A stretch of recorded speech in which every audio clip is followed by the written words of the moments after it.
Hello دوستو، میں لے آئی ہوں اگلا پارٹ قبول عشق تیرا کا۔ ہمدان صاحب کو ذیحان بہت پسند تھا۔ وہ اکثر کہتے تھے یہ لڑکا عمر سے زیادہ سمجھدار ہے۔ فرح آنٹی ہنس کر کہتی اور آپ کی بیٹی عمر سے زیادہ شرارتی۔ سب محفل ہنس دیتی۔ دونوں خاندان ہر خوشی غم ساتھ شیئر کرتے تھے، عید ہو، برتھ ڈے ہو یا پکنک۔ ابلاج اور ذیحان کا ساتھ ہونا لازمی ہوتا۔ کبھی کبھی فرح آنٹی مذاق میں کہتی ان دونوں کی لڑائی دیکھ کر لگتا ہے کل کو یہ تو بہت اچھے دوست بنیں گے یا بہت برے دشمن۔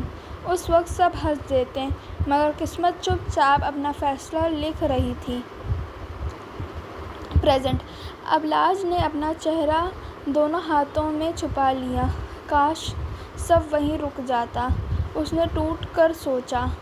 کاش وقت بچپن کے اس حصے موڑ پر جم جاتا جہاں بھروسہ تھا، معصومیت تھی اور کوئی داغ نہیں تھا۔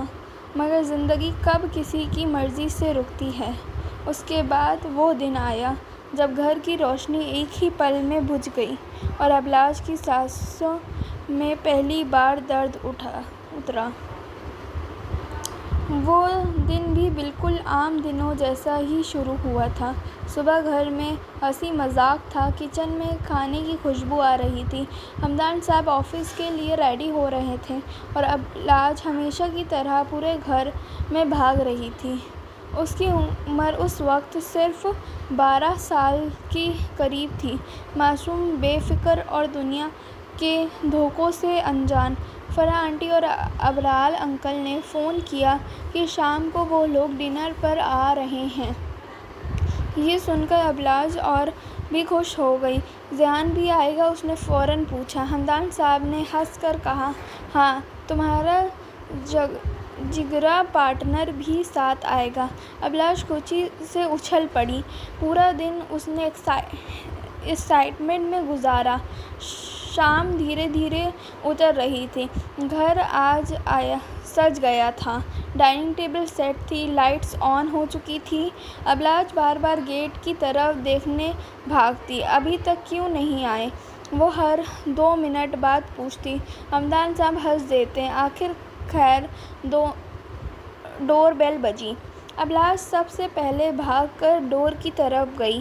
گیٹ کھلا۔ سامنے فرحان آنٹی، باقر انکل اور ان کے پیچھے ذیحان کھڑا تھا۔ تم آ گئے؟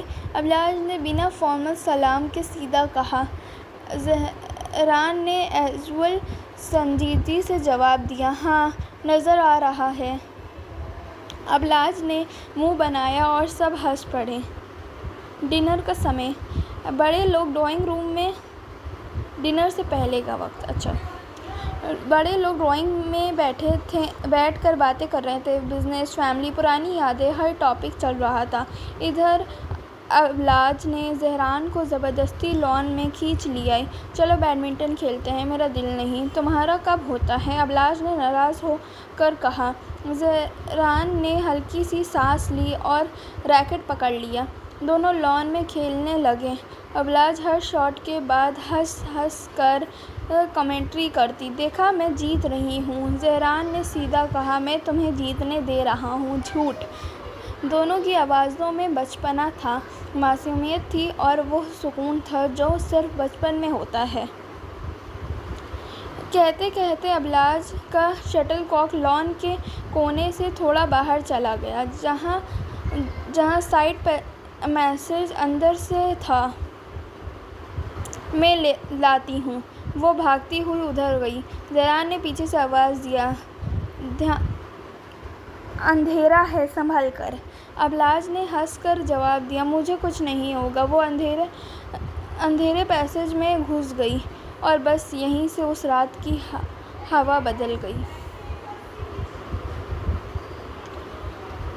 ابلاج ہنسی ہنسی اندھیرے پیسیج کی طرف ہنستے ہونا چاہیے، یہاں پہ غلط لکھا ہوا ہے، اندھیرے پیسیج کی طرف بڑھ گئی تھی۔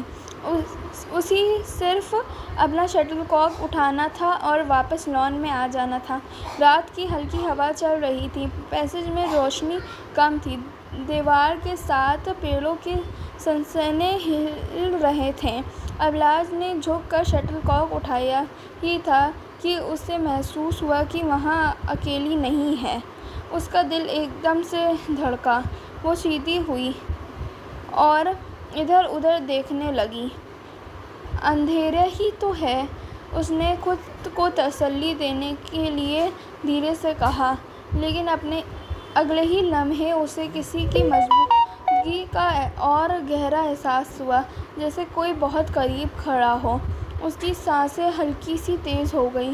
کون ہے؟ اس نے بچپنی گھبراہٹ میں پوچھا۔ کوئی جواب نہیں، بس ایک بوجھل سی خاموشی۔ ابلاج نے فوراً مڑ کر بھاگنا چاہا، لیکن اس پل اس کے اندر ایک ایسا ڈر اٹھا جو اس نے پہلے کبھی محسوس نہیں کیا تھا۔ اس کی چیخ گلے تک آ گئی، مگر آواز جیسے اٹک گئی۔ اس نے سمجھا ہی نہیں آیا کہ ایک ہی لمحے میں اس کا بچپنا کس طرح ٹوٹ گیا۔ ادھر لان میں ذیان اپنے پہلے تو راکٹ گھماتا رہا، پھر اس نے محسوس کیا کہ ابلاج کو واپس آنے میں زیادہ دیر ہو گئی ہے۔ اس نے آواز دی، ابلاج! کوئی جواب نہیں۔ اس نے پھر ذرا زور سے پکارا، ابلاج کہاں ہو؟ پھر بھی خاموشی۔ اس کے چہرے کی سنجیدگی ہلکی سی فکر میں بدلی۔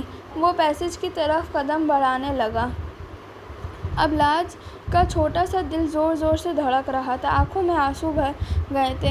اسے صرف اتنا محسوس ہوا کہ اس کی معصوم دنیا پر کوئی سلسلہ چھا گیا ہے۔ اس نے بہت زور سے بابا کہنا چاہا، مگر لفظ ٹوٹ گئے، اور اس کے بعد اس کی یادوں میں صرف خوف، اندھیرا اور ٹوٹی ہوئی ہچکیاں رہ گئیں۔ ابلاج! اس بار ذیان کی آواز بہت قریب سے آئی، اس لمحے جیسے اندھیرے میں کسی نے روشنی جلا دی۔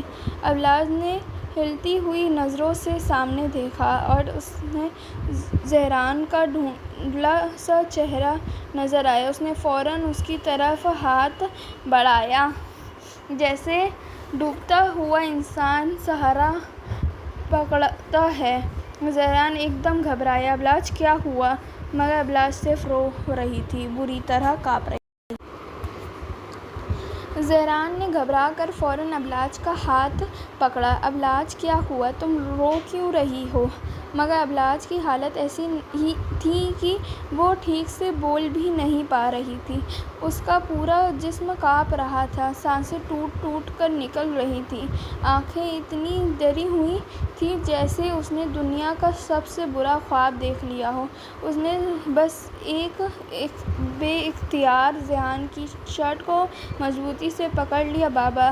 اس کے ہونٹوں سے صرف اتنا نکلا۔ ذیان کا دل زور سے دھڑکا۔ اس نے فوراً اسے سنبھالا اور لان کی طرف لے گیا۔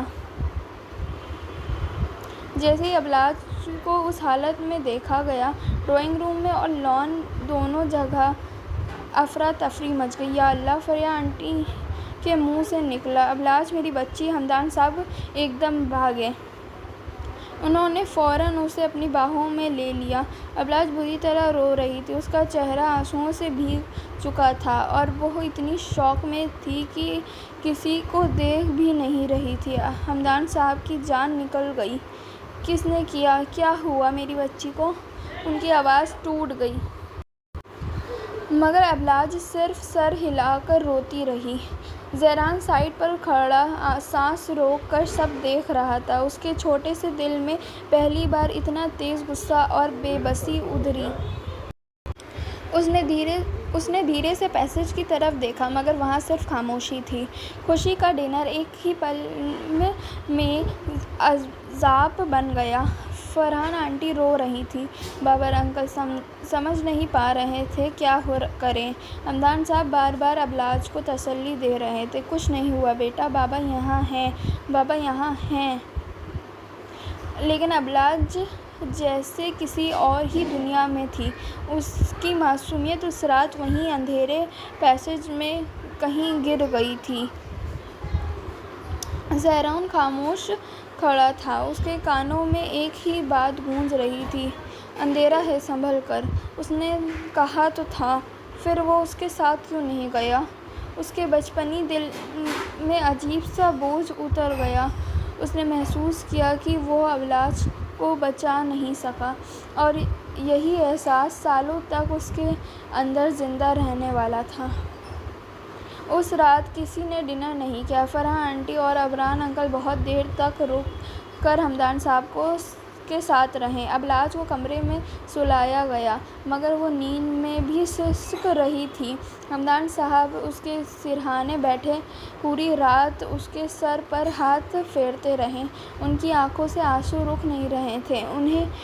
انہوں نے بس ایک ہی دعا کی، یا اللہ میری بچی کو اس درد سے بچا لے۔ صبح کا سورج نکل گیا تھا، مگر اس گھر میں رات ابھی ختم نہیں ہوئی تھی۔ ہر چہرہ زرد تھا، ہر آنکھیں سوجی تھیں۔ ہمدان صاحب پوری رات نہیں سوئے تھے۔ کبھی ابلاج کو دیکھتے، کبھی چپ چاپ دیوار کو۔ ان کے لیے سب سے بڑی تکلیف یہ تھی کہ ان کی معصوم بیٹی کے چہرے پر وہ درد جم گیا تھا جو کسی بچے کو کبھی محسوس نہیں ہونا چاہیے۔ یہ ناول یہیں پہ ختم کرتے ہیں، یہ پارٹ یہیں پہ ختم کرتے ہیں پھر ملتے ہیں دوسرے پارٹ میں۔ جب تک کہ میرے چینل کو سبسکرائب کر دیجیے گا، ویڈیو کو لائک کر دیجیے گا۔ Thank you for watching.